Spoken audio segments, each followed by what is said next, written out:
Salut, je suis Tama et bienvenue dans Nouvelle Naissance, le podcast où se mêlent récits de vie et murmures de l'âme. Abonnez-vous, je vous embarque dans un voyage intime vers la renaissance de soi où chaque épisode est une source d'inspiration et de réflexion pour nourrir votre quête de sens et d'évolution personnelle. Bienvenue dans ce 6e épisode où j'ai le plaisir d'accueillir un invité spécial. C'est un Pangui, un frère. C'est Pangui Garcia. Mbote. Bonjour Pangui Garcia. Beauté, maman Tama, beauté à tout le monde. Alors Pangui Garcia a bien voulu faire son Kabula, son partage sur des épisodes où il a vécu des périodes de souffrance mentale. Alors on va en parler tout de suite. Salut Pangui Garcia. Comment ça va, maman? Je vais très bien. Merci d'avoir accepté d'être là, de nous partager ton expérience, ta vie, sur des épisodes qui, j'imagine, qui n'ont pas été faciles. Alors, sans plus tarder, je vais te donner la parole. Est-ce que tu peux déjà te présenter et nous dire brièvement qui tu es? Beauté, maman, merci pour l'invitation en tout cas. Alors, moi, je suis Pangui Garcia. J'ai 37 ans et je suis papa de trois enfants. Donc, je viens de Bruxelles, en Belgique, et je suis originaire d'Angola. D'accord. Qu'est-ce que j'ai fait dans la vie? Ben, je travaille dans le domaine de l'enfance avec les enfants. Mhm. Donc, je suis animateur, coordinateur, formateur d'animateur, donc tout ce qui a un lien avec l'accompagnement des enfants. Sinon, je suis aussi thérapeute. C'est un lien qu'on se comprenne, tout ce qui est soins énergétiques pour un bien-être. Merci beaucoup. Alors, par rapport à ce que tu viens de nous dire, papa de trois enfants, j'imagine que la vie doit être bien mouvementée, hein? Ah, la vie, c'est le bonheur parce que voilà, c'est magnifique d'accompagner justement les futurs êtres. Mhm. Et donc, par rapport aux thématiques d'aujourd'hui, c'est intéressant, moi, en tant que papa, par rapport à tout ce que j'ai vécu, d'avoir des outils Mhm. pour pouvoir accompagner les enfants. Donc, voilà, c'est la fête à la maison et c'est magnifique. J'imagine. Alors, pour commencer, j'aimerais connaître ta perception et ta définition de la santé mentale et même de la souffrance mentale. Qu'est-ce que tu peux nous dire par rapport à ça? La santé mentale, je crois que le sujet, c'est très vaste, hein, c'est vraiment. Oui, hein. C'est énorme. Et je pense que 99% des êtres humains, je crois, ont vécu ces difficultés en lien avec les santé mentales. Mhm. Mais moi, les côtés, enfin, je les définis plutôt comme quelque chose de positif. Quand on dit santé, moi, je pense à bonne santé. Ah bah oui. Ça veut dire, en fait, être en harmonie Mhm. avec son être, hein. Ça veut dire être capable de gérer ses émotions. Aussi, j'ai fait un lien avec l'environnement, savoir voilà, vivre en société Mhm. sans souffrance psychologique, quoi. D'accord. Et donc, ça va sur les bien-être physiques aussi, c'est un lien énorme. Et donc, voilà. Et les contraires de ça, justement, c'est tout ce qui est souffrance, tout ce qui est dépression, la mélancolie, tout ça, quoi. Oui, on essaye de préserver notre santé mentale, mais avec le quotidien que nous vivons, la société actuelle, nous met, on va dire, au défi. Mm. Et c'est pas toujours évident de préserver sa santé mentale. Et d'où les phases de souffrance mentale qu'on peut parfois traverser. Alors, comme tu l'as dit toi-même, la majorité des individus, 99%, tu l'as dit, c'est ça? Je l'ai bien Voilà, prononcé? je pense. Oui, parce que comme je le disais même dans mon épisode, à partir du moment où on a un mental, on a forcément été exposé à ça, ou si ça n'a pas été le cas, quelqu'un autour de nous, une personne, un proche, a vécu une période de souffrance mentale. Alors, tu vas commencer par toi-même. Est-ce que tu peux nous raconter un épisode de souffrance mentale que tu aurais vécu? Alors, c'est vrai que oui, heureusement que tu as précisé un épisode parce qu'il y en a plusieurs, il y en a plusieurs dans mon parcours. On va commencer par un. Dans mon parcours, ben, il y a quelque chose qui m'a marqué déjà dans mon parcours, c'est moi je viens d'Angola Mhm, et l'Angola c'est un pays qui a vécu 30 ans de guerre civile. mhm. Des choses qui m'ont choqué, par exemple, il y avait une période où il y avait plus de gens qui n'avaient pas des jambes Waouh. Mhm, et des gens qui marchaient sous l'art des pieux, quoi. Pourquoi? Parce qu'il y avait beaucoup de bombes, des antimines. Et voilà, c'est cet environnement-là où j'ai grandi. Et aussi, ben, venir en Belgique. Mhm. Il y a eu quelque chose qui s'est fissuré, il y a un déracinement, quoi. Je me suis retrouvé dans un environnement que je maîtrisais pas, que je parlais Mhm. pas la langue. Et D'accord. voilà. Et après, tous les problématiques et problèmes de régularisation, des sans-papiers, tout ça. Donc voilà, c'est des choses qui m'ont marqué en étant jeune, en tout cas. Mais on pourra développer s'il le faut. Et alors, quelque chose qui m'a vraiment marqué dans mon parcours de vie, il y a une étape violence, délinquance ici en Belgique et qui m'a ramené, en fait, à être incarcéré Mhm. pendant de longues années. Et donc, c'est quelque chose qu'on Oui. s'attendait pas. Voilà. C'est pas, T'étais pas parti pour ça. voilà, j'étais pas parti pour ça et je m'attendais vraiment pas. Et c'était quelque chose de très grave pour moi. Ça m'avait vraiment traumatisé, si je peux dire ça comme ça. Et puis, il y a l'après-incarcération aussi qui est Mhm. très compliqué. Et donc voilà. D'accord. Mais je vois de ce que tu dis que ça a été comme plusieurs épisodes, hein, une succession de plusieurs phases. Exactement. Mais avant d'arriver à, par exemple, l'épisode de l'incarcération ou autre, comme tu l'as dit si bien, tu avais déjà vécu, toi, en Angola, un épisode de violence. Exactement. Alors, je pense que toutes ces séquelles-là ont dû t'amener, j'imagine, tu vas le développer tout à l'heure dans tes explications, à vivre certaines choses finalement. Je voudrais revenir sur cette partie-là, cette violence que tu as vécue en Angola. J'imagine que ça a été très difficile psychologiquement, mentalement, de vivre ça. Qu'est-ce que tu as vécu en fait? Est-ce que tu étais seul? Qu'est-ce qui s'est passé concrètement? Alors, j'étais pas seul, hein. J'habite avec ma famille. D'accord, tu étais jeune?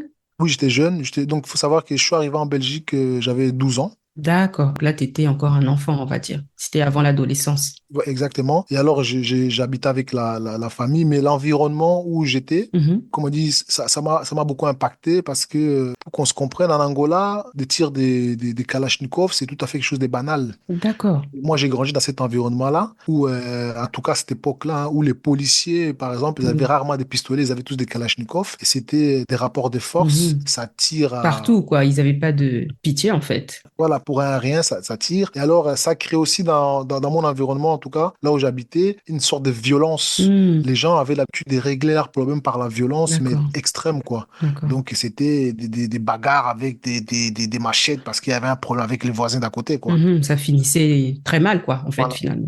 Et c'est très mal. Voilà, c'est dans cet environnement que j'ai grandi. Et c'est quelque chose qui marque. Hmm. Et aussi, pour ceux qui connaissent, il y a eu des épisodes où s'il y a un voleur qui est là, ben, il suffit d'écrire voleur, on t'attrape, on te met un punais, on te brûle. Ah oui, Voilà, ouais, oui, c'est des choses quand même assez terribles pour un enfant. oui. Et je pense que ça, c'est quelque chose qui me travaillait déjà. J'étais vraiment en souffrance, mais je savais pas l'exprimer, hein. Je savais pas l'exprimer. Mhm. Mais ça crée un mal-être. Et donc, les dangers, c'était de reproduire ça, parce que ça restait dans les normes. C'était des normes de notre société. Quelqu'un qui vole, mais on va le tabasser, on va le mettre un puneux s'il faut. Des gens qui se bagarrent, ben, on prend des machettes. Et ben, si tu as un arme, tu peux le tirer dessus. Et c'était quelque chose de tout à fait banal. Et voilà. Mais moi j'étais quand même, en étant petit, je me questionnais beaucoup. Je me questionnais, je me posais pas mal de questions.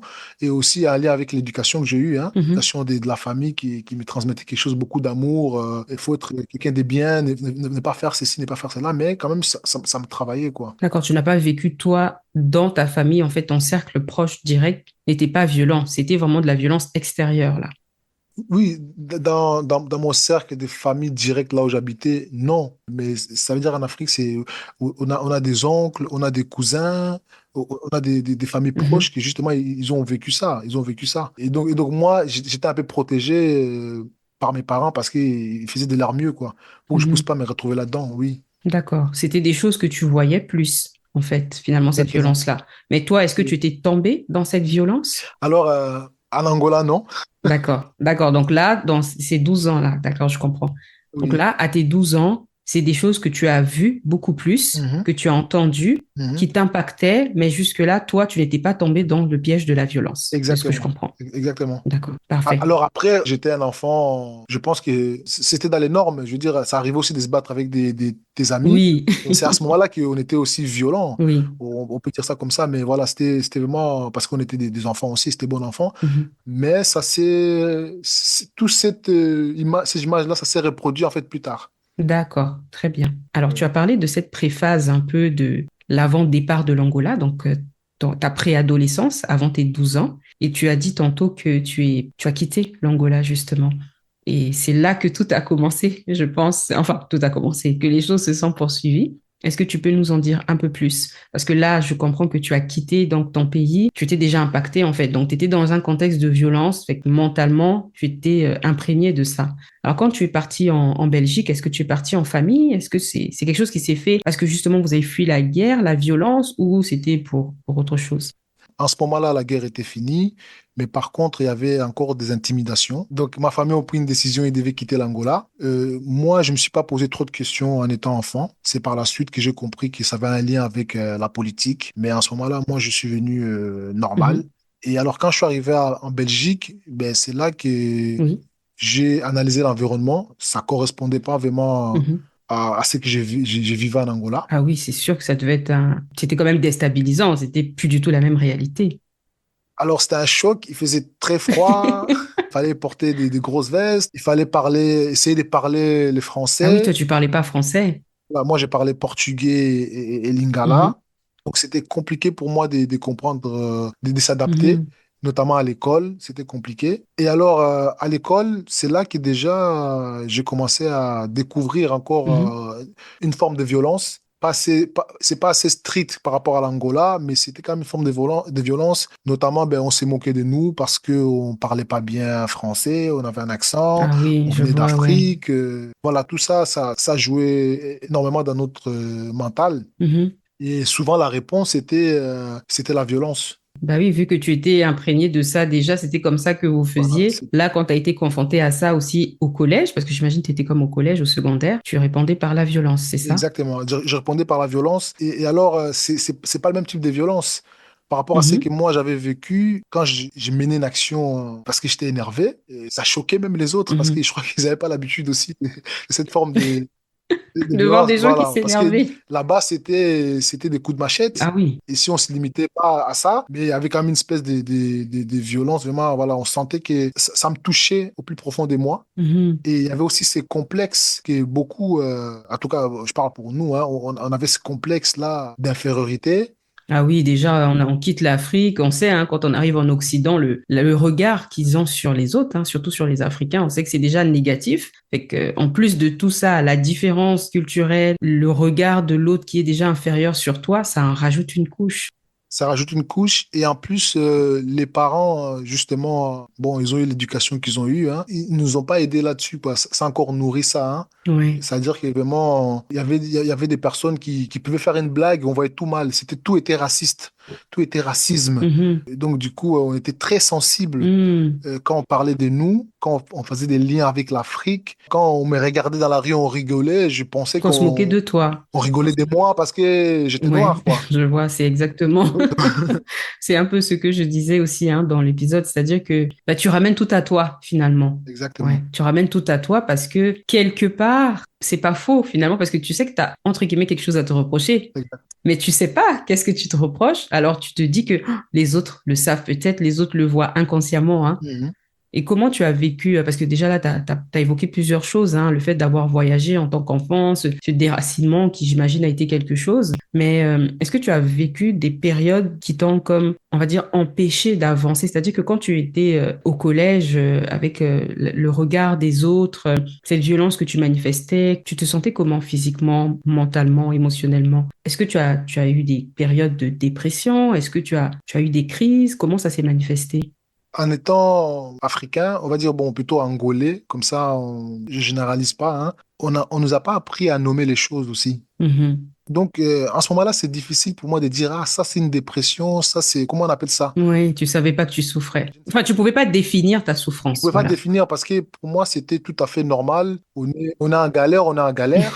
Donc, on supporte. Oui, On a appris à supporter les choses. exactement. Le fait que je savais pas nommer ça, donc j'avais du mal à définir qu'est-ce que j'avais en ce moment-là. Mais une chose est sûre, c'est que ça a engendré en tout cas des questionnements, notamment par rapport aux parents. Mhm. Ça divisait un peu la relation avec les parents, hein. C'est-à-dire qu'il y avait une incompréhension où moi, je me posais des questions, j'allais dire existentielles, et les parents, et ils menaient un autre combat.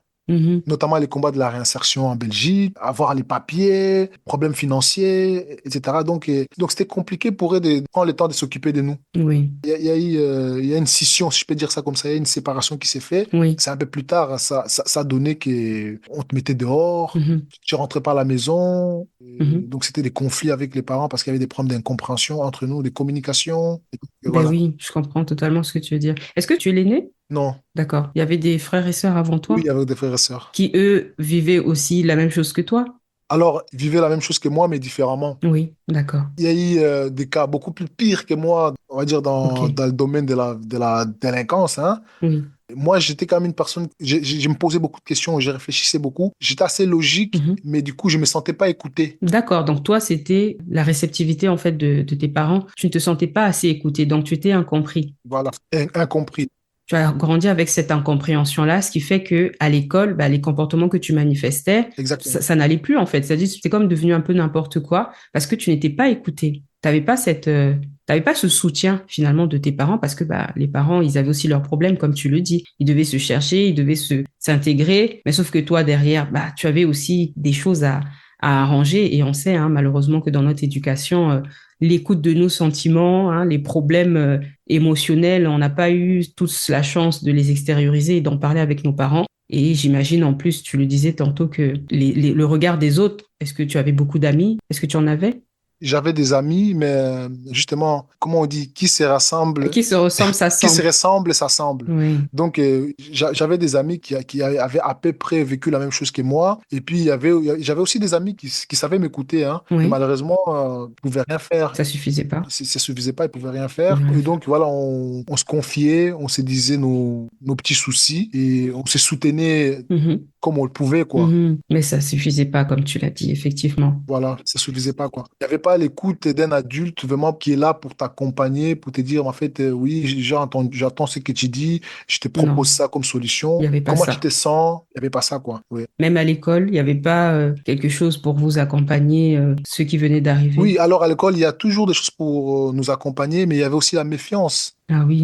On Mhm. se méfie de ces personnes qui veulent nous apprendre des choses. Voilà, dans quel but? On se pose ce genre de questions, dans quel but? Et puis, on Mhm. se crée des carapaces, hein. On se crée des carapaces qui fait que c'est Ouais. toujours mal vu d'aller voir un psychologue à l'école. C'est qu'il y a des problèmes. Ouais, totalement. Alors qu'il y a des problèmes pour de vrai. Oui, non, mais c'est ça. Il y a des problèmes pour du vrai, mais par contre, on se dit non. Les Non, c'est problèmes pas. aussi, c'est les regards des gens. Ouais, Les regards des gens, c'est qu'est-ce que les gens vont penser de moi? exactement. Ouais. On va en revenir. Je suis fou. Voilà. On va en revenir tout à l'heure. Donc, après ça, j'imagine, tu as parlé tout à l'heure d'une période d'incarcération.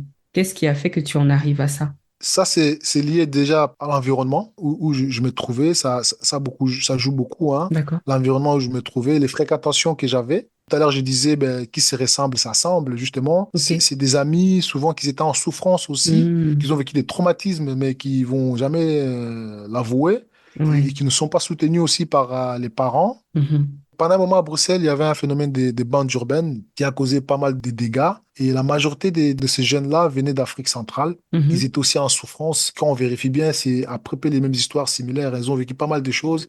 Ils s'étaient pas écoutés. Il y a eu un phénomène des bandes à Bruxelles, a fait que, voilà, moi, mes proches, on s'est retrouvés là-dedans. Mhm. Donc, je ne vais pas détailler parce que c'est très compliqué. Et alors, on était vraiment dans la violence. On réglait nos comptes pour Mhm. des histoires, des raisons souvent banales, Mhm. parce que justement, on était en souffrance, on était très colérique, et Mhm. ça a engendré en fait pas mal de choses, et c'est ça qui, surtout, qui m'a ramené en fait en prison.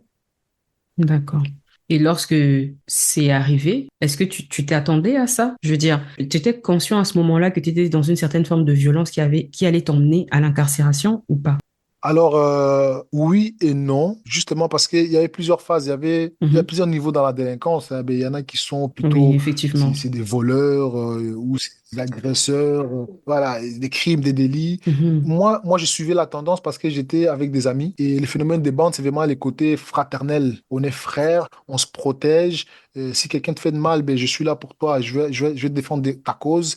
Il t'a mis un coup de couteau, ben, on va le mettre un coup de couteau. Il t'a tabassé, on va le tabasser. Mhm. C'était plutôt ça. Et par rapport à tout ce que j'avais vécu, moi, je pense, en Angola, Mhm. Ça m'a forgé. Je suis devenu quelqu'un qui était plutôt, en fait, une personne qui pensait qu'il faut jamais se laisser faire. Faut D'accord. jamais se laisser faire, ça veut dire, en fait, je suis quelqu'un de très gentil, et je me comporte bien, moi, je m'attends bien avec tout le monde, mais je me laisse pas faire. C'est-à-dire, si à un moment donné, je pense que j'ai raison, Mhm. c'est tout à fait légitime pour moi de pouvoir me défendre. Et il n'y a pas de regret, en fait, là-dedans. Parce que, en fait, c'est normal que tu m'attaques, je me Tu défends. réponds, Voilà, exactement. Ouais. c'est surtout l'effet miroir. Donc D'accord. voilà, j'étais une personne comme ça. Donc, tu étais sur la défensive. J'étais sur la défensive. Mhm. De ce que tu dis, c'était une réponse finalement aussi au contexte de violence dans lequel tu as grandi, parce que tu sais que si, entre guillemets, toi, tu te défends pas, c'est l'autre qui va le faire en fait. Exactement. Donc, tu ne laisses pas l'opportunité à l'autre de potentiellement te faire du mal. Alors, toi, tu peux le faire en premier, c'est ça? Exactement, exactement. D'accord.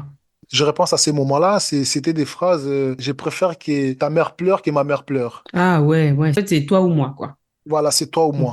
Et puis, il y avait aussi l'ego, les regards des gens, trop fiers. Ah oui. Pas accepter que quelqu'un m'a tabassé, je peux pas Mhm. accepter que quelqu'un m'a agressé, je peux pas accepter que quelqu'un m'a mal parlé devant les gens et je me sens humilié. Donc, la réponse est toujours la violence. Et du coup, Mhm. ça match bien quand on fait partie des bandes, ça match bien. D'accord. Parce que c'est là qu'on on utilise ces capacités négatives. Mhm. Et alors, ça engendre aussi de la vengeance. On est rancunier. Mhm. Voilà, et c'est ça qui a fait qu'à un moment donné, il y a eu vraiment une bagarre très violente qui a fait que Ouais. ça a été jusqu'à des personnes ont perdu la vie. Mhm. Et c'est ça qui m'a ramené à être incarcéré, quoi. D'accord. Et quand tu l'as été, qu'est-ce qui s'est passé de ton côté, en fait, quand tu as été incarcéré, quand tu as su que tu allais être incarcéré pendant combien de temps? Alors, pendant combien de temps? Je comptabilise Mhm. 10 ans. 10 ans, d'accord. Donc, tu as su la sentence dès le début? Non, non, non. D'accord, tu l'as su après. Oui, donc étant donné que c'est quelque chose qui est considéré comme un crime, donc c'est pas un délit, Oui. que je suis pas seul, on est à plusieurs, Mhm. donc c'est des instructions qui prennent énormément de temps. Oui. Donc c'est déjà 2 ans d'instruction sans savoir quel est mon sort. Ah, d'accord. Mais donc j'attends 2 ans pour savoir quel est mon sort, sachant que le maximum c'est 30 ans, Et voilà. pendant cette phase-là, j'imagine que... Alors là, c'est la souffrance mentale. Ouais. Là, c'est ça, on rentre dans le vif du sujet parce que c'est vraiment ça, parce que ça cogite dans tous les sens du terme. C'est-à-dire que qu'est-ce que je vais devenir? Mhm. Il y a un mal-être qui s'installe, voilà, la tristesse. Mhm. Et alors, il y a le côté où la force, justement, hein, quand je parle Ouais. de masque, la force qui fait que je ne vais pas commencer à pleurer devant les gens, je ne vais Mhm. pas vous montrer que je suis affaibli, mais intérieurement, Mhm. je suis pas Tu bien, je souffrais. souffre énormément. Mhm. Je souffre dans tout ce qui est relationnel, en sachant que j'étais jeune aussi, Mhm. et j'avais une petite amie, Là, tu avais à peu près quel âge? De ce que je comprends, c'était quelle phase? 18 ans. 18 ans, d'accord. 18 ans. Donc, je venais exactement d'avoir 18 ans et quelques mois. D'accord. Donc, il y a le côté, je suis jeune, et j'étais amoureux. Mhm. Et du coup, la relation, c'est fini parce qu'il n'y a plus d'espoir. Mhm. Donc, déjà, côté sentimentalement, je souffre. Mhm. Relation familiale, je souffre. Relation Tu d'amitié, je souffres? souffre aussi. Il y a eu des trahisons, l'impression des trahisons entre nous. Et plus le temps passe, plus on se sent Ah seul. bah oui. Parce qu'il n'y a, Mhm. il y a- il y a pas ces soutiens. Au début, guerrière, oui, le frère, il est tombé, donc on est là pour lui. Et puis ça s'éloigne. Mhm. Et puis la souffrance même de l'environnement où j'ai baigné, quoi. Mhm. Et au fond de moi, je me disais, en fait, je pense que je suis quelqu'un de bien, j'ai rien à faire là. Et alors les gens me disaient, mais t'as rien à faire là. Quand on parle avec toi, on voit un peu le côté positif, mais t'as rien à faire là. Donc c'était ça. Et alors parfois, je Mhm. voulais prouver que j'avais ma place là aussi. C'est toujours ça, on s'est ment un peu, hein. Ah d'accord, malgré ce qui se passait, tu voulais quand même aussi montrer que bah non, en fait, je peux supporter en fait mon Oui, sort, c'est ça? exactement, parce que limite, c'est vexant pour dire, mais toi, t'as rien à faire ici. D'accord. Donc même jusque-là, tu avais ce masque, quoi. Oui, parce que tu es dans l'école des crimes, hein. T'es dans l'école des crimes, donc Mhm. il y a des gens qui ont fait d'autres trucs, puis tu dis, mais toi, t'as rien à faire là. Mhm. Quand les avocats te disent, mais t'as rien à faire là. Parce que mon parcours était quand même pas catastrophique dehors, c'est-à-dire que je me débrouillais Mhm. pour m'en sortir. Comme je disais, D'accord. avant que je sois incarcéré, j'étais déjà plus chez Ah, moi. tu avais quitté tes parents là, c'est ça? Oui, parce qu'il y avait déjà un gros problème de communication. Ah, d'accord. Donc, si je reviens juste un petit peu à ce que tu disais quand vous avez quitté l'Angola, donc quand tu étais au secondaire, au collège, la distance se créait, il y avait un fossé et tu as décidé de partir de chez tes parents. C'est toi qui es parti volontairement vivre seul. Non, je n'ai pas décidé de partir chez mes parents seul. Justement, c'est quand on se pose des questions, on devient un peu Mhm. très logique dans la manière de voir la vie, de voir les choses, dans les injustices. Mhm. Tu sais, chez nous, l'éducation, c'est je parle et tu t'étais. Ouais. Et quand tu réponds quelque chose de très cohérent, tu es impoli. Oui, soit tu es impoli chez nous, soit tu es obéissant. C'est obéissant. Et alors, c'est ça, en fait, qui fait qu'en fait, et à un moment donné, ça va plus. Ici, c'est pas comme en Afrique. C'est Mhm. facile de juger un enfant et puis de dire, tu t'étais, tu parles plus. Et à un moment donné, ici, voilà, les dialogues, c'est fait. Et puis, s'il y a plus rien à faire, c'est tu sors de la maison. Mhm. Ça, c'est un langage des familles. Et puis, tu peux revenir, en réalité, je crois. Mais Mhm. là, il y a un moment donné, moi, avec mon caractère, l'ego fait qu'en fait, je dis, en fait, il faut que je m'en sorte. Je peux plus Mhm. vivre dans ce genre de conditions où je me sens pas écouté, je me sens incompris. Mhm. Ça a fait déjà que non, j'ai quitté les nids familiales, mais alors je me suis retrouvé dans un centre, hein. D'accord, tu as été placé?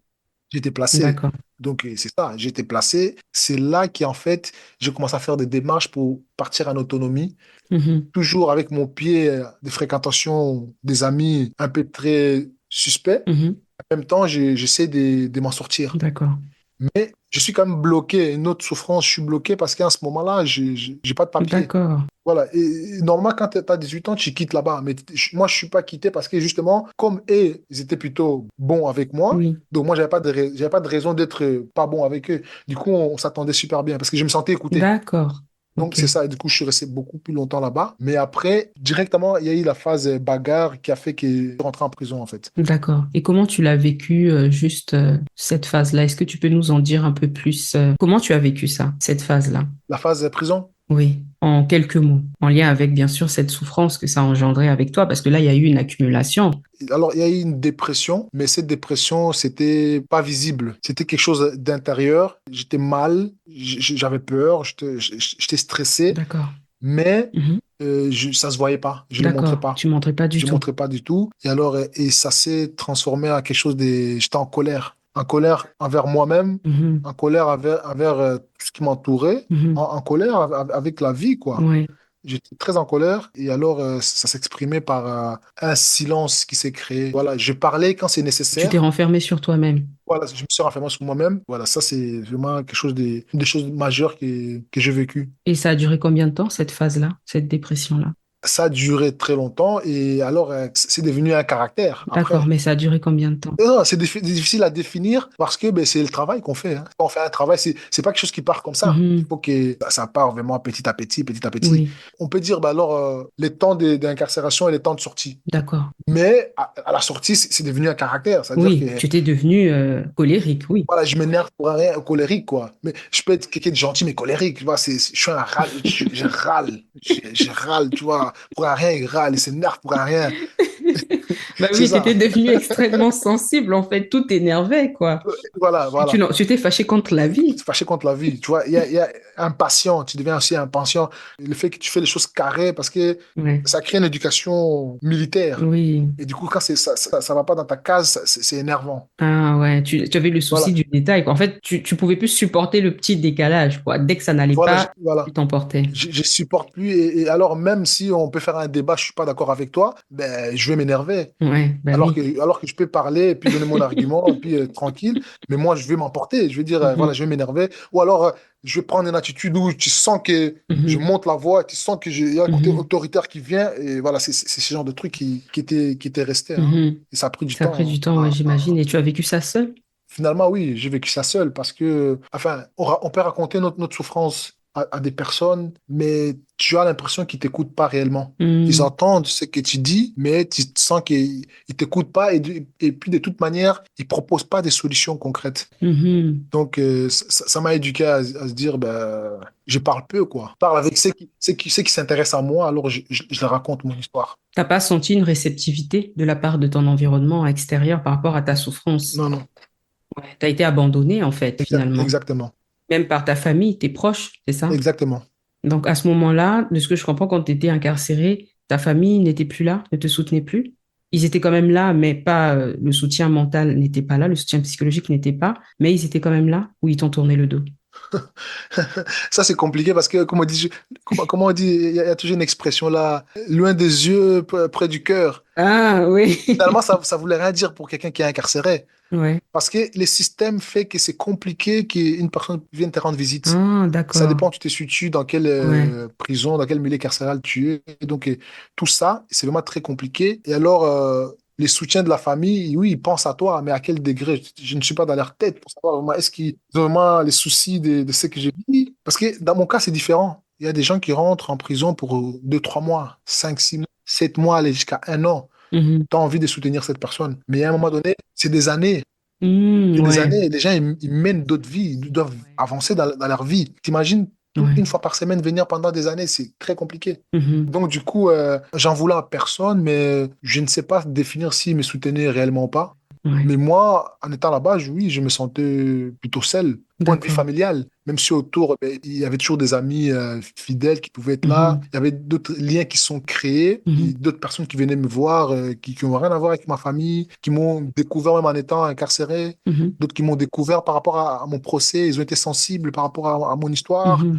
Donc c'est ça, hein. Et pour la phase de réinsertion, parce que là, tu as parlé de pendant, maintenant, après la sortie, parce que ça aussi, c'est une autre phase. Comment tu as vécu ce retour à la réalité quand tu es sorti de ton incarcération? Alors, ça a l'air de rien, c'est une des phases les plus difficiles, en tout cas en lien avec la thématique d'aujourd'hui. C'est vraiment les moments où c'est vraiment dur. Mhm. Déjà de voir Mhm. comment les choses ont évolué, comment les choses ont changé. Ne fût-ce que l'environnement, hein, les quartiers, les rues, comment c'est devenu, les gens, comment ils ont évolué. Mhm. Ça, c'est déjà compliqué à gérer. Et puis, le fait de voir du monde, le public, c'est Mhm. quelque chose de stressant. Bah oui, tu étais seul, entre Oui, guillemets. entre guillemets, oui. Parce que c'est toujours les mêmes personnes que tu vois pendant des années, Ouais, hein. C'est-à-dire que oui. finalement, tu es seul quand même, tu vois. Et donc, voir les gens, voir les voitures qui Ouais, tu roulent, étais en c'est alerte, quand même. quoi. Enfin, ça fait comme un peu dans les films, Ouais, quoi. exactement. C'est impressionnant. Mais ça ne dure pas très longtemps, c'est cette phase-là. Ouais, Mais quand même, c'est quelque chose qui marque. ouais, Qui marque quand même parce que c'est quelque chose que je me rappelle encore. Mais alors que ça a duré, ça peut durer 2, 3 jours, hein, mais c'est quelque chose de marquant. Et après, les relations avec des gens, c'est compliqué. Il y a de la ouais. méfiance aussi. Et alors, à qui je dis la vérité? Ben oui. À qui je dis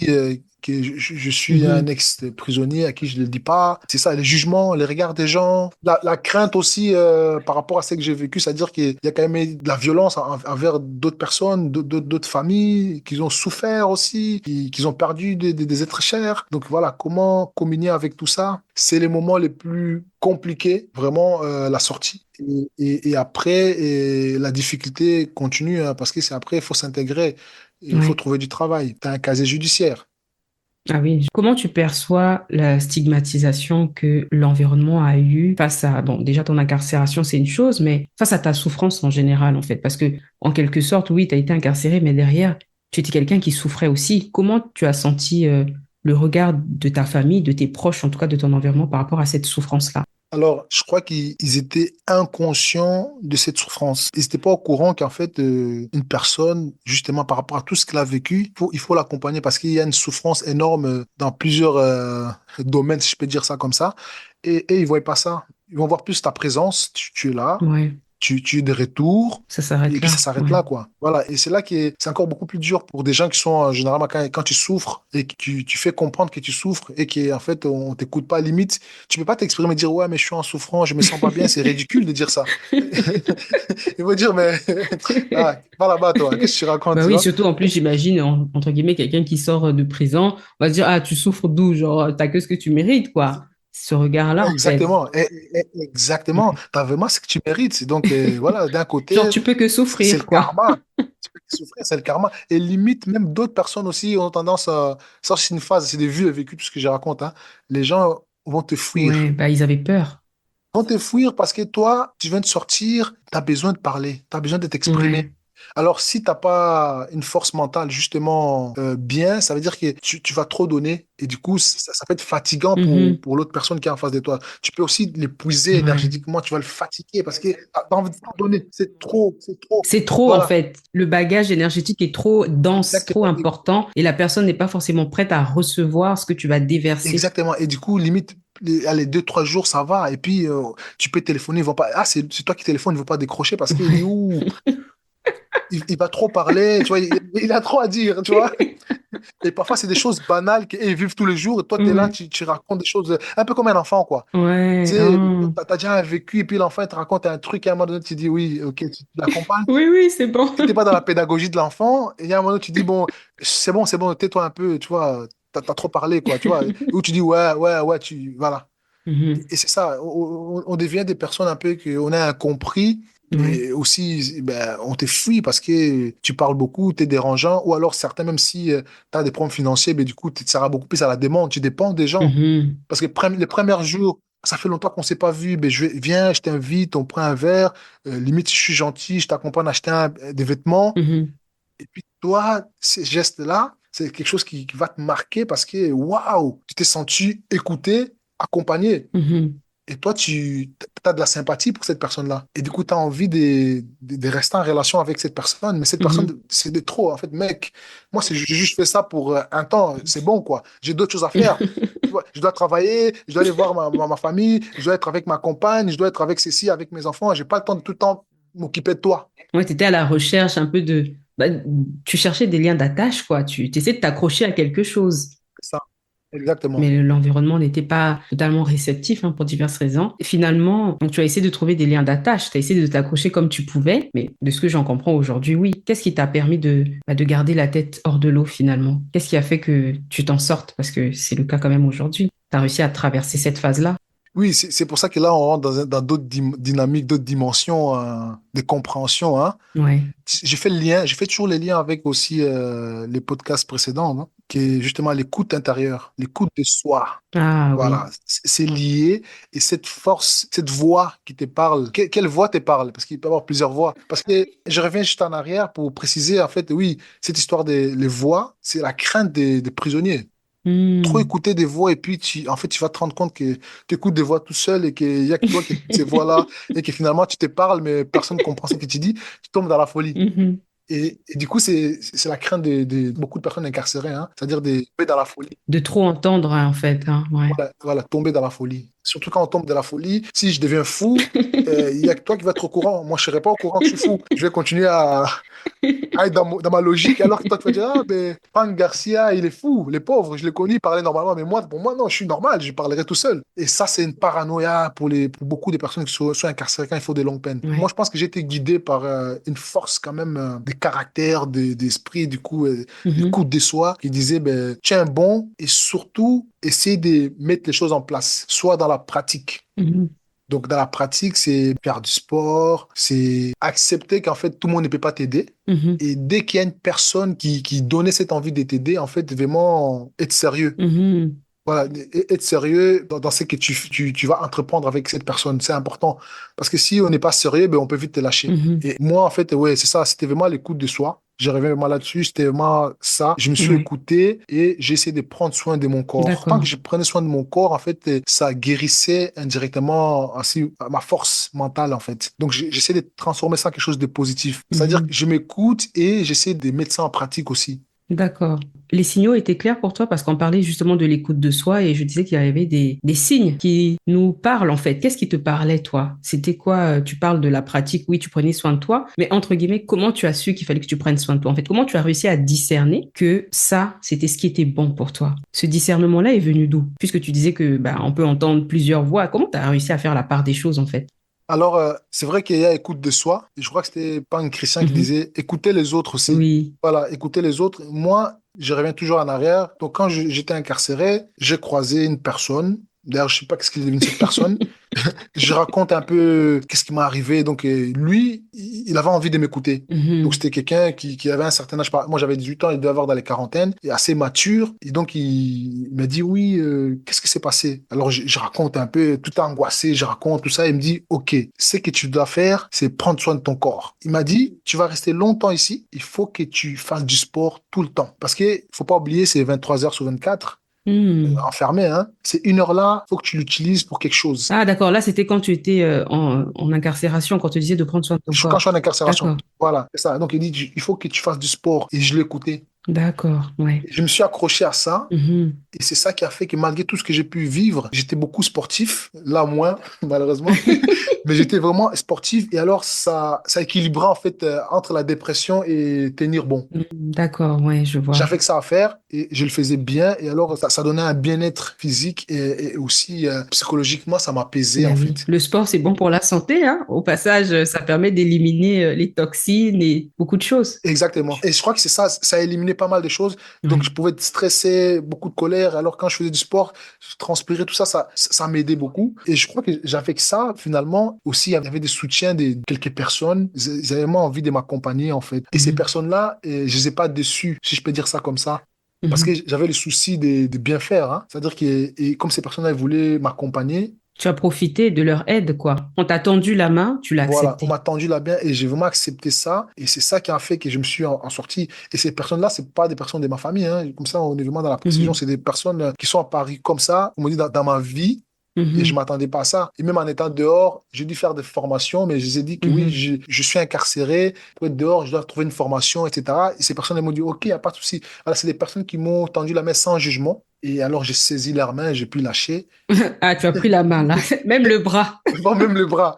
Et je crois que c'est ça, en fait, qui m'a aidé, sentir un peu de la considération. Bah oui. Parce qu'il y avait trop de jugements, trop de regards des gens. Et on te mettait dans une case, soit on te mettait dans une case voyou, pur voyou, et que les gens, certains avaient peur de toi, Mhm. certains osaient même pas trop te fréquenter ou te parler avec toi parce que c'était dangereux ou pas. Bah Et oui. donc, c'est ça. Et ceux qui ont osé m'approcher, ni haine, ni Mhm. crainte, en fait, j'ai senti, moi, de l'espoir et puis j'ai avancé avec eux, quoi. Oui, totalement. On revient un peu à ce que j'expliquais, hein, l'importance aussi que les personnes autour de nous, en tout cas pour ces personnes qui sont en souffrance, la réceptivité, c'est très important en fait. On a besoin d'aide et toi encore, tu étais conscient que tu avais besoin d'aide. Il y a des personnes qui ne sont pas conscientes. Oui. Fait que vu que tu étais conscient que tu avais besoin d'aide, bah, tu as accepté cette aide-là et qui était une aide saine.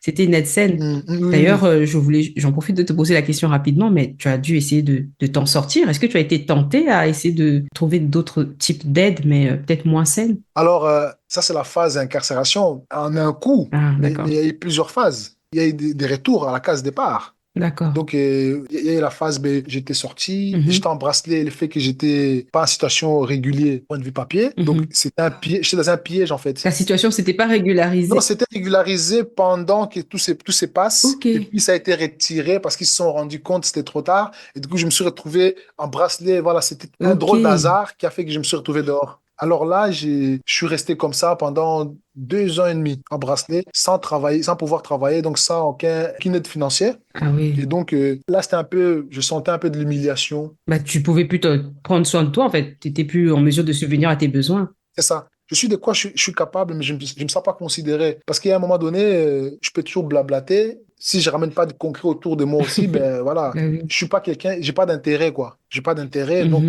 il y a rien à faire avec Ouais, toi. t'avais plus de valeur, en Voilà, t'as plus fait. de valeur. Exactement, t'as plus de valeur. Et après, quand j'ai enlevé ces bracelets, alors je me suis dit, ah, maintenant, j'ai plus de bracelets. Oui, là, j'ai commencé à faire d'autres activités. Et sérieusement, c'est-à-dire que rentable Ah oui, t'as été tenté. dans ce milieu-là, hein. Ah d'accord, donc tu es tombé dedans à nouveau, un petit Oui, peu. j'étais tenté justement, rentable Ok, et que je me plaignais pas. ok. Voilà. Donc du coup, j'utilisais mes compétences.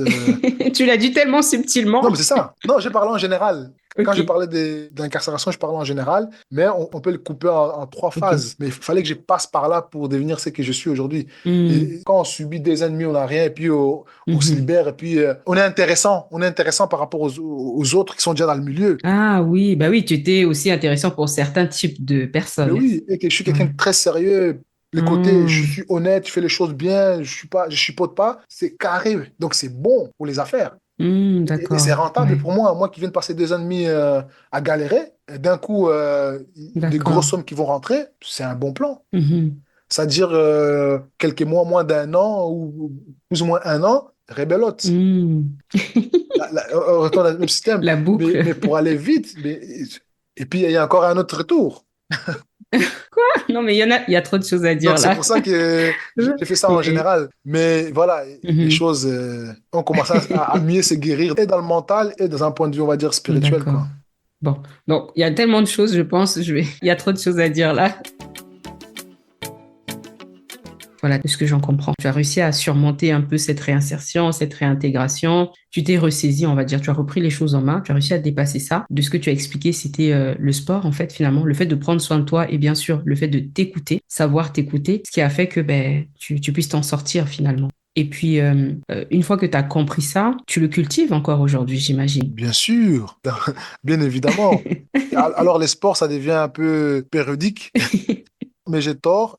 Mais sinon, oui, surtout aussi accepter de l'aide. Ça, c'est très important aussi à Ouais. rappeler. Surtout accepter de l'aide. Et sinon, oui, je pratique ça à fond. Je pratique ça à fond. L'aide dont tu parles, tu as eu un suivi? Est-ce que tu as eu l'aide d'un professionnel ou là, c'était des aides juste de proches, d'amis quand tu es sorti?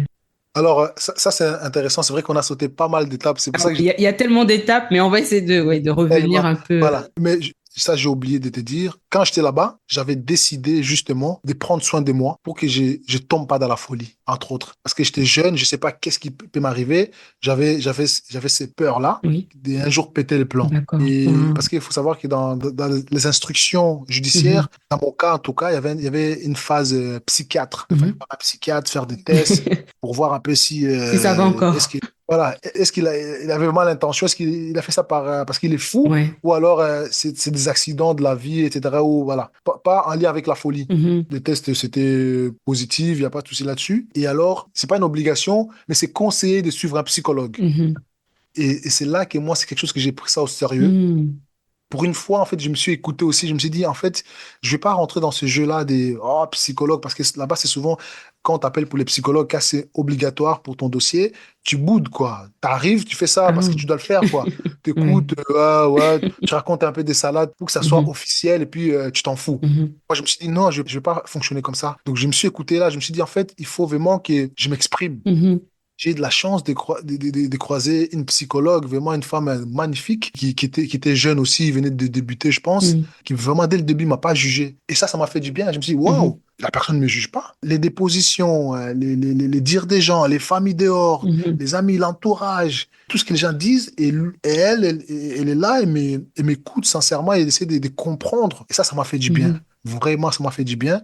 Alors, dès que je savais que c'était plus une obligation, j'ai continué à faire ça. Ouais, tu l'as fait volontairement. Voilà. Alors, sur tous ces années-là, j'ai toujours suivi un Mhm. psychologue. Alors, parfois, ça arrivait que, après, c'est moi qui devenais psychologue même, parce que on crée des bons liens et Oui, que j'avais compris, en fait, c'est pas quelque chose de mauvais, c'est juste trouver une personne où tu peux poser les choses et puis discuter et puis ramener des réflexions. Et finalement, c'est un suivi, c'est un accompagnement. exactement. Et ça, moi, je l'ai interprété comme ça. Pas non comme un psychologue, ça veut dire que je suis fou, ouais, je dois me soigner. Je l'ai pas pris comme ça. Et du coup, ça m'a vraiment aidé. Et ça, c'est la phrase que j'ai oublié de dire. En fait, oui, les suivis psychologiques m'ont vraiment aidé pendant toutes ces années-là. Mhm. Et il y avait aussi des visiteuses, on appelle ça. C'est des dames, souvent, elles ont un certain âge, qui voilà, Mhm. sont en pension, mais ils aiment bien accompagner les êtres humains. Et donc, ils venaient souvent voir des gens. Mhm. Et moi, j'ai créé des liens avec une qui avait dans les 80, vraiment qui a un bagage lourd, une bonne expérience de la vie. C'était une sœur d'église, Mhm. une sœur catholique, les masseurs, je sais pas comment on dit Mhm. ça, Les masseurs. les masseurs. Et je crois que c'était aussi une forme de psychologie parce qu'elle m'a vraiment accompagné, elle m'a soutenu. Tu es jeune, tu as encore la vie devant toi. Il faut que tu te concentres sur ce que tu vis maintenant. Et donc, sois concentré et ça va aller. Donc, il y a ce côté positif qui a fait qu'en fait, ça me donnait de la force. Du coup, de la force mentale, en fait, vraiment. D'accord. Ben oui, Ouais. tu as eu une aide. C'est très important hein, parce que c'est ça. On en revient un peu à cette stigmatisation qu'on a de la santé mentale et des difficultés qu'on peut rencontrer dans la vie. On a vraiment une mauvaise perception de se faire accompagner sur ce sujet-là. On pense que c'est mauvais, c'est ça. On pense que c'est parce qu'on est fou, alors que non, c'est pas de la folie. Faudrait vraiment faire un travail d'éducation là-dessus. Et je suis très contente que tu en parles parce que c'est un peu ça le but de ce podcast aussi, c'est de sortir de cette stigmatisation qu'on a de la santé mentale. Que parfois, il faut savoir reconnaître qu'on a besoin d'aide, que ça ne va pas et d'accepter de se faire accompagner. Mm. Ce n'est pas une honte en fait, c'est pas une faiblesse. Exactement. C'est des choses qui peuvent arriver. La preuve, je veux dire, si tu avais refusé, tu penses que tu en serais où aujourd'hui?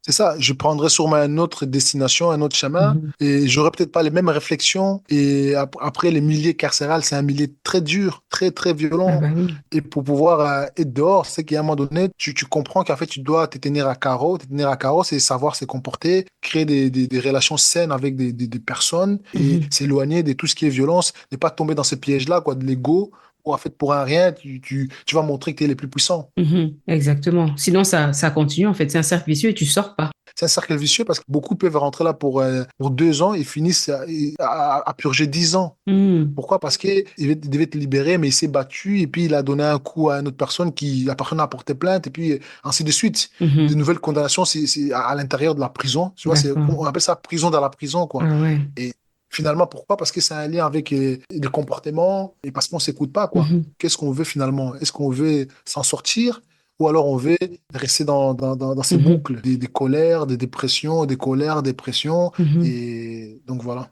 Merci en tout cas pour tous ces éléments que tu soulignes. Et si justement tu devais conseiller des personnes par rapport à ces états de souffrance, hein, quel conseil tu donnerais?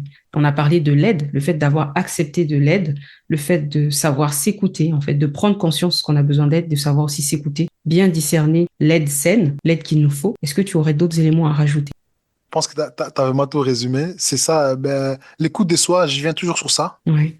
Première émission, vraiment important, s'écouter Mhm. et accepter de l'aide, d'y écouter les autres. Puis pour le reste, tout dépend de l'environnement de chacun. Mais c'est important de faire du sport. Ah oui, le sport, très Oui. important. C'est important de faire du sport et voilà, prendre soin de soi. Et surtout aussi, il y a le côté où en fait, on doit ne surtout pas perdre espoir. Ça, c'est très important. Ouais. Parce que Mhm. si on commence à perdre espoir, c'est une forme de dépression encore beaucoup plus violente parce que c'est Mhm. dur. L'espoir, ben oui. S'accrocher, en S'accrocher, fait. voilà. Ne pas perdre d'espoir et pratiquer les choses, en fait. C'est-à-dire pouvoir dire, ben voilà, moi, je suis dans une situation très compliquée. Qu'est-ce que je peux mettre en place pour que je puisse m'en sortir? Trouver sa motivation Trouver aussi. sa motivation, oui. Avant de finir, je voudrais revenir sur quelque chose de quand même essentiel, parce que là, tu as parlé de ce que tu faisais dans ton domaine. Tu disais que tu travailles avec les enfants. Moi, je me pose la question, hein, curieusement. Je connais un peu aussi ce milieu-là, dépendamment de ce dans quoi tu travailles, mais je sais que travailler avec les enfants quand on a un casier judiciaire, c'est compliqué. Après, ça dépend de ce que tu as fait. Pourquoi on t'a arrêté? Par rapport à ça, explique-moi un peu, parce que là, je veux savoir en fait comment tu passes de ce que tu as vécu là à travailler avec les enfants. Comment ça s'est passé? C'est quelque chose que toi, tu aimais faire déjà ou qu'on t'a mis, on va dire qu'on t'a proposé? Explique-nous un peu. Alors, de base, finalement, ma nature, je suis une personne qui aime accompagner l'être humain D'accord. dans son évolution, son épanouissement personnel, dans l'autonomie. Oui. C'est mon parcours qui a fait qu'en fait, finalement, j'ai compris que c'est ma mission, si je peux dire ça comme ça pour qu'on se comprenne. Et D'accord. alors, j'ai travaillé avec les enfants, mais en fait, je suis formé pour travailler avec n'importe quel humain. Mhm. Travailler avec les enfants, c'est ne pas perdre espoir, dans mon cas. D'accord. C'est ça que j'ai dit. Le fait que j'ai pas perdu espoir, je savais où je dois aller, je sais où je devais aller. Du coup, je n'ai pas abandonné. Parce Oui. qu'évidemment, avec un casier judiciaire, moi, je suis un patron, je vais pas m'engager moi-même. Quelqu'un dans mon cas, je suis désolé, je vois le casier parce que mon casier judiciaire, faut savoir qu'il y a un seul titre. Ah Et ouais. c'est un titre pas chouette parce qu'il s'agit de perte d'un être humain.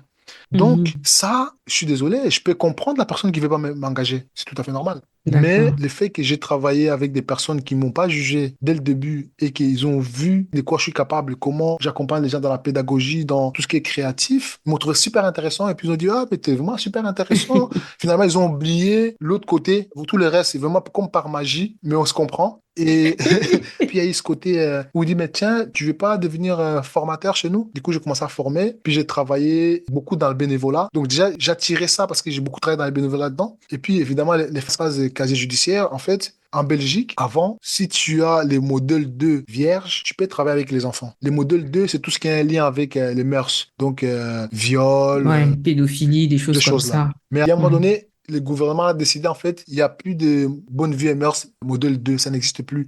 Donc, on donne directement les casiers judiciaires général. Donc, avant, tu demandes un casier judiciaire modèle 2, c'est néant. Là, maintenant, ils donnent général. Donc, à chaque fois que j'allais postuler, c'était, ouais, c'est intéressant parce que mon CV, là, c'est quand même intéressant dans ce domaine-là. Mais voilà, c'est chaud, c'est compliqué. Et Mhm. l'administration m'a dit, mais monsieur, je vois votre casier et vous voulez travailler avec les enfants. Vous vous êtes occupé de rêver, là. Faut pas rêver, monsieur. Moi, je dis, OK, monsieur, d'accord. Mais j'ai pas lâché. J'ai pas dit, Mhm. ah, finalement, je pense pas que je pourrais jamais trouver de travail là-dedans. Je continue à chercher avec la volonté et à ouvrir les portes, à demander de l'aide, justement. Quand on est déterminé dans quelque chose de sain, de positif, en fait, on ouvre les Mhm. portes, on met toutes les chances de notre côté et les humains, il y a un moment donné, ils peuvent t'écouter aussi. À force de Mhm. pratique, il y a un résultat qui arrive. Donc, peu importe la manière, c'est ça que moi, je peux témoigner par rapport à mon travail, hein. Ben Justement, j'ai oui. été engagé parce qu'il y avait des patrons qui ont parlé de moi. Donc Waouh, voilà, ouais, ils ont dit, ben ouais, écoute, on met notre main à couper, vous avez toute notre confiance, c'est la bonne personne pour vous, parce que cette personne nous a prouvé des A à Z qu'en fait, il sait faire son travail. Et le patron qui m'a engagé, je pars déjà là où je travaille actuel, hein, donc ouais. a écrit même à l'ONS, c'est-à-dire l'ONS, c'est l'Office national de l'enfance, pour poser la question, bon, on a une personne avec tel casier, qu'est-ce qu'on fait? Par contre, il est intéressant, dans son travail, il fait les choses bien, il nous aide beaucoup, etc. Même là-bas, ils ont dit, ben écoutez, on voit son parcours, Mhm, tout ce qu'il fait comme bénévolat, tout ce qu'il fait comme mhm. action, parce que tout est noté, hein, ça va toujours dans ce sens-là. Je pense que cette personne, il est temps qu'on lui donne sa chance. Waouh, ouais, ouais. Moi, je trouve ça incroyable. Et là, je travaille que dans ça et je suis demandé beaucoup. Alors que des bases, je me suis dit, c'est foutu. Mhm. Je voulais travailler dans une pizzeria. J'ai plus d'espoir. J'ai dit à ma femme, j'ai plus d'espoir. C'est fini. Je dois faire ça. Je fais une formation, je sais pas où, Mhm, un autre truc qui a un lien. Mais elle m'a dit, non, non, mhm, non, on va continuer. Et mhm. voilà, c'est aussi la motivation. Des gens qui sont autour de toi qui te motivent à créer cette réalité, quoi. Oui, mais tu n'es pas dans la prévention. Tu as utilisé, on va dire, ce que tu as vécu comme moyen d'agir aujourd'hui sur le plan professionnel ou pas du tout? Ça n'a pas de lien? Non, pour l'instant, ça n'a pas de lien. C'est quelque chose que j'essaie de peut-être commencer à exploiter dans une autre manière de fonctionner. Mais sinon, non, c'est vraiment, je travaille normalement. Moi, je les aide beaucoup par rapport au code, par rapport au langage, Mhm, surtout les ados. Comment parler, je vois, je sais comment je dois le parler, je vois le profil. mhm. Quand il y a une crise comme ça, je sais, je comprends la crise, donc je m'adapte. Donc, ils ont tendance à dire, ah, mais il me comprend, il est cool, ça passe. Il a l'air un peu comme ça, mais il est trop bon. Et voilà, c'est des choses comme ça. Mais sans parler de moi, sans parler vraiment de ce qu'il y a derrière tout ça, quoi. Mais de toute Voilà, façon, ça a forgé la personne que tu es aujourd'hui. Et c'est beau de voir comment tu as réussi à transcender finalement. On ne peut exactement. pas imaginer tout ça, mais c'est ça qui est magnifique, le travail que tu as réussi à faire. Oui, Et oui, même oui. si on regarde finalement à tout ce que tu as raconté là, de ce que je retiens, hein, ce que tu as vécu, finalement, c'est cette enfance-là, cette violence qui t'a imprégné, un peu qui t'a emmené à tout ça. Parce qu'on va pas le cacher, ça a commencé quelque part aussi. Et ça a été comme un cercle vicieux. Après, c'était, on va dire, ton Oui, oui, destin. bien sûr, bien En tout sûr. cas, moi, je retiens l'impact hein, de l'écoute, les émotions, les difficultés psychologiques que parfois on peut traverser, même les plus minimes, finalement, qu'on ne prend pas le temps d'écouter, et surtout en tant que parent, parfois, hein, Exactement. ces petites choses-là qui nous marquent. Tu disais tout à l'heure que quand tu étais à l'adolescence, le fait que la rupture que tu as eue un peu avec les parents, mais en même temps, ils avaient aussi leurs problèmes, j'ai envie de dire, de parents, mais derrière, il y a eu des conséquences. Et je pense que toi, aujourd'hui, en tant que parent, tu utilises ce que tu as vécu pour ne plus faire les mêmes erreurs aussi avec tes propres enfants. Est-ce que tu as mis des choses en place en particulier? Alors, mes enfants, donc la première, elle a 11 ans, et puis la deuxième, 3 ans, et la dernière, 3 mois. Mhm. Ce que moi, j'ai fait, en tout cas, je suis vraiment beaucoup à l'écoute. Ouais. Et après, c'est vrai que les enfants, quand ils sont un peu jeunes, ils veulent tout. Ils ont des pulsions, ils veulent tout. L'idée, c'est de trouver l'équilibre et de savoir dire aussi non quand il est faux, Mhm. mais les écouter un maximum et surtout à communiquer, quoi, à se dire les choses. S'il y a un problème, on va s'asseoir, on va en parler. Et D'accord. si il s'avérait que peut-être je me suis trompé, j'ai tort, accepter aussi que j'ai tort. Mhm. Dire en fait, oui, là, je ne sais pas te répondre, là, tu as raison, voilà, là, tu m'as appris quelque chose. Oui, Et s'il y a un non, il y a une explication qui est derrière. Tu exposes les faits. exactement, Tu dis, oui. mais tu dois faire du sport, on va t'inscrire au judo, mais j'ai pas envie. Alors, faut argumenter, l'expliquer le pourquoi du comment, que c'est un lien avec ta scolarité. Mhm. T'as un peu de problème de concentration aussi, parce que ça, du coup, tu dois faire du sport aussi pour que tu te canalises, pour maîtriser ton corps, donc il faut expliquer tout ça. Oui, Alors que à l'époque de nos parents, ouais, t'as non. pas eu cette C'est chance-là. tu vas faire ça, et je vais rien savoir, tu vas faire ça. C'est tout. C'est ça en fait. Mhm. Donc voilà, après, c'était intéressant quand même, c'est que nos parents nous ont inculqué aussi. Voilà, je prends ce qui est bon, Mhm, bien sûr. c'est ça que j'essaie d'appliquer chez moi, Oui, et puis je transforme ce qui était négatif à quelque chose de positif. mhm, bien sûr. C'est ça qui est intéressant. Tout ce que j'ai vécu, le fait que j'ai décidé que ça soit positif, je trouve ça très intéressant. Mhm. C'est pour ça que je dis là, je me guéris parce que je suis plus dans, je me culpabilise pas, je Oui. suis pas dans les stress ou dans les angoisses. Et Mhm. dès qu'il y a un problème avec les enfants hein, ou quoi que ce soit, ou malade, etc., je dis bon, c'est quoi la solution? Qu'est-ce qu'on peut mettre en place? Et Oui. maintenant, l'avantage, c'est que c'est avec les sourires. Alors qu'avant, c'était colérique, Ah ouais. énervement, ralage. Mhm. C'est ça, en fait. Oui, tu es passé de la colère, du pétage de plomb au petit sourire tout mignon, Voilà, au c'est ça. cri de Voilà. joie. Et la famille, là, ils disent, mais lui, il est bizarre, parce que même les tantes peuvent appeler, oui, ton neveu, il a fait ça, il a fait ça. Et puis moi, je dis, ouais, mais c'est pas mal, c'est une bonne chose. Alors, j'argumente, ouais, c'est parce que ça, il vit son expérience par rapport à ça, ça. Et quand moi, je rentre en connexion avec ces jeunes-là, Mhm. on se comprend et ils comprennent en fait les messages que leurs parents veulent faire transmettre. Du coup, voilà, tu vois, les gens passent par toi pour faire passer les messages. Tu es devenu la clé, en fait, maintenant. C'est maintenant toi Voilà, qu'on cherche, en fait, pour régler les problèmes. c'est ça, c'est ça. Waouh, c'est vraiment super. En tout cas, on en apprend beaucoup, hein. Un beau parcours de vie très riche. Contente de savoir que tu as su réutiliser ça pour tout ce que tu fais aujourd'hui et que nous puissions surtout, nous éduquer davantage par rapport à cette santé mentale-là. C'est ça que je voulais souligner aussi. Dans tout ça, de tout ce qu'on vient de dire, ce qui est important, vraiment faire l'effort de nous écouter. Mm, C'est ça que nous, on fait pas généralement parce que souvent, quand des amis ou des proches ils te ramènent des problèmes, mm, on a tendance à écouter pour aller faire du commérage après. ouais, Tu vois, c'est pas écouter, de dire, ben voilà, proposer des questionnements qui peuvent faire que la personne elle-même elle trouve des solutions. mhm, Même ça, on fait pas. Et c'est ça qui est, voilà, nous, je pense que la communauté, on devrait faire, c'est ça, hein. C'est vraiment prendre le temps, nos fils, de nous écouter et ne pas trop être dans le jugement. ouais, Ça, déjà, c'est quelque chose qui peut faire changer les choses à notre échelle, mm, hein. totalement, ouais. Parce que souvent, moi, je vois, hein, beaucoup de personnes n'osent plus parler Mhm, parce qu'ils savent qu'en fait, ce qu'ils vont dire, ça va être un sujet à commérage. ouais, oui. Les gens l'utilisent contre toi, finalement. Ouais, voilà, voilà. Donc, du coup, ouais, ça nous bloque de plus en plus Mm, et c'est compliqué, quoi. totalement, ouais. C'est pour ça que moi, maintenant, j'ose faire de ces témoignages parce qu'avant, c'était difficile de, Mais de oui, parler comme bien ça. sûr. C'est un bel exercice. C'est un bel exercice. C'est la deuxième fois que je parle vraiment de ça. Oui. Une fois, j'avais parlé de ça et puis là, maintenant. Mhm, Mais sinon, non, je raconte jamais ça, en fait. Mais je me suis dit, en fait, parfois, c'est important de dire ça. mhm. Et comme ça débloque aussi pour Mhm. ceux qui sont Exactement. prêts Ceux qui à... sont prêts à recevoir le message, en fait, à le comprendre, hein. Voilà. C'est un peu ma démarche aussi à travers parce que j'expliquais un peu. Des fois, il suffit que tu expliques des choses, que tu dises des petits éléments et la personne qui va écouter, ça va lui parler tout de suite, ça va débloquer quelque chose en elle. Mm. Il faut commencer quelque part. Non, c'est ça. Il faut qu'on commence à briser le silence par rapport à ça. Voilà. Matondo, Matondo Matondo. Mamingi. Je pense qu'on a fait le tour. Il y a beaucoup de choses à dire, hein, commencer, mais il faut qu'on arrête à un moment. On Non, mais aura c'est peut-être ça, je t'avais l'occasion dit, je de... t'avais dit. En tout cas, c'est le fun. Je vais terminer là, Matondo Pangui Garcia. Je vais Matondo. dire Matondo à tous nos auditeurs d'avoir pris le temps de nous écouter jusque-là, dans cette immersion au cœur de la santé et de la souffrance mentale. Et on espère que ça vous apportera, que ça vous aura beaucoup, surtout éduqué et sensibilisé sur le sujet. On se donne rendez-vous dans 2 semaines pour un nouvel épisode. Merci beaucoup. Merci beaucoup. Bye bye. Bye bye.